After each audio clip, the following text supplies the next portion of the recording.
Hello, friends, and welcome back to r/ProRevenge. How would you react if your neighbor thought you were his personal handyman? Let's find out the reaction of our OP. But before we begin, don't forget to subscribe to our channel if you're new here and turn on notifications so you don't miss a new video every single day. Here we go. Neighbor thought my dad was her unpaid handyman. Years ago, my dad helped out a woman down the street with her home repairs. He felt that it was his duty since she lived alone and had no children in the area. Anything she needed, he would help her with. Painted her entire exterior of her house for free. She decides to move downstate to be closer to her daughter and puts her house up for rent. She tells the married couple moving in to contact my dad with any problems because he was her handyman. One night around 1 a.m., the husband knocks on our door asking for my dad. His toilet is backed up. My dad was a bit confused about why the neighbor came to him. My dad explained why he helped the woman out. The guy was embarrassed as heck. He said he didn't know anything about plumbing, so my dad, being the nice guy that he was, said he would unclog the toilet. They go to the guy's rental house. My dad fixes the plumbing. The next morning, our former neighbor called really angry. She was mad that my dad told her renters that they would have to contact her for repairs. My dad tried to explain, but she was not having it. He handed me the phone to deal with her, I think because he didn't want to curse at a woman. I told her that my dad would be glad to do the work, but she would have to pay him the going rate, and if she wasn't willing to pay, then not bother calling my father again. She didn't call back. Just the nerve of that woman taking advantage of my dad's good nature. Freaking ticked me off. I swear it's been 30 years, still makes me frown. And our second story. Moving guy wanted paid for doing no moving. A few weeks ago, I decided to hire 3 moving guys for a few hours to move as much as they could into a pod I rented. I mostly wanted them to get a few large furniture items from upstairs down into the pod, as it's just myself, 16-month-old son, and pregnant wife. They were scheduled to show up at 10 a.m. and work 2 hours until noon, at which point I had a code I would give them and they would get paid for their work. Super easy. I've used this service before. I took off and got a trailer for my Jeep in case there was any overflow and to take things we would need before the pod arrived. I get back to the house at 9:30 a.m., 30 minutes before they're set to arrive, and they'd been there for 15 minutes already talking to my wife. This is how it went down the moment I walked in the door. Wife: these movers have been lecturing me for 15 minutes on how they can't do their job correctly unless they have shrink wrap for the couch. Me: well, I've got 4 packages of moving blankets. That should be more than enough to cover things in the pod. Head mover guy: we can't guarantee your things won't get scratched a little if we don't have shrink wrap. Me: that's fine. I mostly hired you guys to get the heavy stuff in the pod and pack what you can in during the time you're here.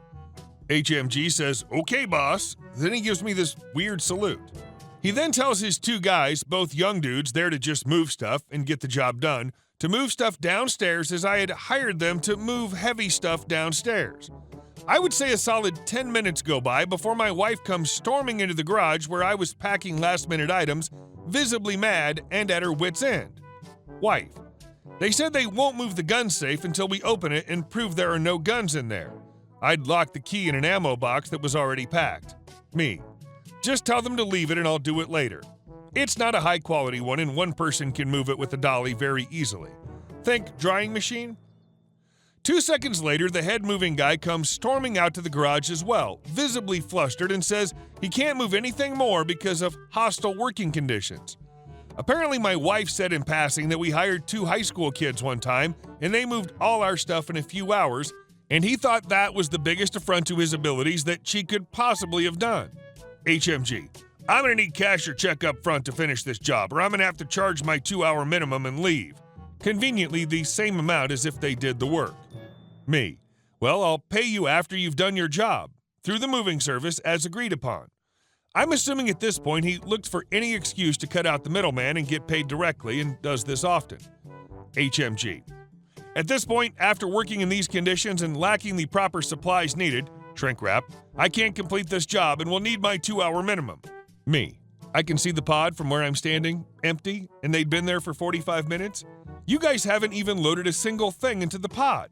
You've been moving things from room to room and telling my pregnant wife she's hostile and unprofessional. HMG. I can see you're stressed. Who wouldn't be moving? But we can't work with her in there and lacking the correct supplies. Look, man, you can finish the job I hired you to do, you'll get paid at the end of the job.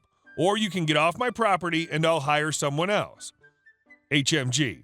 That's actually called theft of service, and the police will come out and arrest you if you don't pay my 2-hour minimum. Me. That's not how that works. And if you have your lawyer's contact info, I'll be glad to let mine know he'll have some work soon. HMG. Really, bro? You'd pay a lawyer over just paying me and my guys my minimum? If you don't, we'll have to call the police for theft of service. Use this term like 80 times, assuming it worked for him usually. Me. Okay, you can get off my property, and I'm calling the police. I hope that was the clue he needed, that I wasn't going to give in to his scam. But he was sticking to his guns. Amazingly, the sheriff's department showed up in record time, about 20 minutes, and started talking to the guy. My wife insisted on talking to the officer since she had the most contact with the guy, so she did first, then me. Shockingly, not doing a job you were hired to do, then demanding money, is not theft of service. The poor officer was out in front of our house talking to this guy for almost 2 hours, yelling at my neighbors about how cheap we are and demanding we pay his workers $100 since we held him up so long. After bringing us weird contracts saying, I agree to pay $100 because I demanded the impossible, they finally left without a red cent. Funny thing is, if they just done their job, they would have been out of there an hour earlier with $200 in their pockets. We couldn't find any mover available on short notice, so I ended up moving everything myself. Took me all day and I was pretty much dead by the end of it, but that guy didn't get his money for nothing. I did learn not to hire the cheapest movers. More you spend, the less crazy comes with it. Theft of services would imply services were rendered. What a dope. I wonder if his bullying tactics have worked in the past. And our last story. Take my tips and pay me below minimum wage? See what happens. So this all happened years ago when I was still in college. I worked for a delivery joint. The company seemed super cool because they provided vehicles instead of forcing you to beat down your own car. Huge perk, right? Well, in this case, no. The owner of the company used this as justification to take a percentage of the driver's tips. Often, this would result in an employee making below minimum wage. If you made below minimum wage, you would have to come and pick up your check in person and sign a document attesting that you did make minimum wage due to undocumented cash tips, or some such nonsense. Now, this was a problem for 2 reasons. Number 1, in the state I was in, employee tips belong to the employee unless part of an employee tip pooling agreement. This was as plain as day on the Department of Labor website, so that 20% gouge was already crossing a line. Number 2, you cannot just hand wave and force employees to say they made above minimum wage, so pretty shady crap, right? Now, most people would see this situation and run for the hills, which probably explained the delivery driver turnover being so high. I, on the other hand, saw the potential. See, I'm pretty well versed in labor law and decided that I was going to ride it out and wanted to see how long they would keep this crap up. Here and there, I would make comments to the managers about the legality of their practices and was often told, "Our lawyers said it's okay, so it's okay." I'd love to meet these lawyers one day. So I patiently waited for a year, documenting every red cent they took from me and encouraging the other drivers to do so. Every new driver that came through the door got a little powwow with me, and I would give them the skinny. Unfortunately, my plan must have leaked because sooner or later the joint decided to fire me after making up 3 bogus infractions. This wasn't a problem, though, as my plan was already in action. See, in this state, unpaid wages collect interest. So what was $20 to $40 a night, 5 nights a week, over 1 year, quickly became a decent sum. So I began collecting the names of current and previous employees who'd been screwed over by the company and collected their documented data, then sent it off to the Department of Labor. At the end of the day, it took a couple months, but the company was eventually required to pay a decent chunk of change to all parties and a pretty hefty fine on top. Overall, I believe it came out to a little over $100K. I wasn't done, though. See, those shady little documents they had us sign claiming we made over minimum wage affected how the company was reporting its payroll tax. The IRS eventually came in and hit them for a ton of back taxes, and I received a small portion of the settlement, The IRS used to pay people who tipped them off. Don't know if they still do.